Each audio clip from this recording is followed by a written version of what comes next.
Slava je društveno-porodični događaj koji ima religijski povod.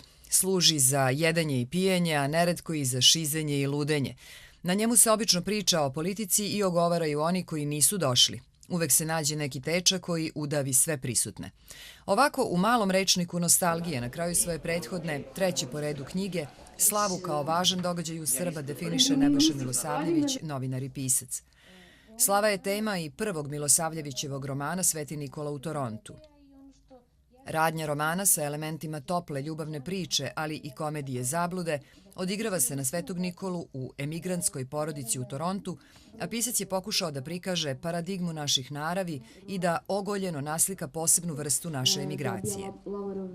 Moja osnovna namjera je bila u stvari da opišem jednu grupu ljudi, odnosno pre svega da opišem sujetu i pohlepu koja ih pokreće. Uzeo sam slavu Sveti Nikola kao najveće okupljanje naših ljudi, kao i ovde, i tamo se to isto dešava.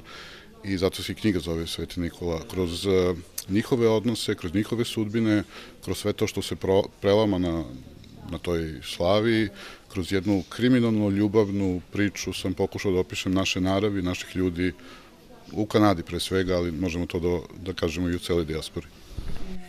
I grad Toronto je jedan od junaka romana, pa je sa puno duha stvoren literarni most između dve zemlje, rekao je na promociji kanadski ambasador Roman Vaščuk i dodao da je Milosavljević veoma uspešno dočarao hibridni jezik kojim govore srpski emigranti, takozvani sergliš.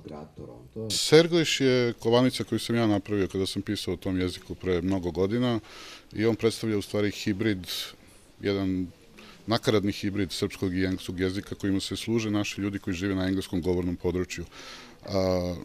On dalje živi, da, i ti ljudi se uglavnom sporazumevaju na takozvanom serglišu, znači na toj mešavini srpskog i engleskog. Kažem, to je nakaradna mešavina, to je mešavina koja uništava naš jezik, a samim tim i nacionalni identitet, ali nažalost kako je tako. Kažite mi nešto na tom jeziku.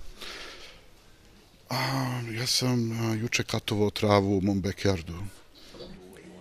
Nebojša Milosavljević, negdašnji novinar politike, u Kanadu je otišao pre 20 godina.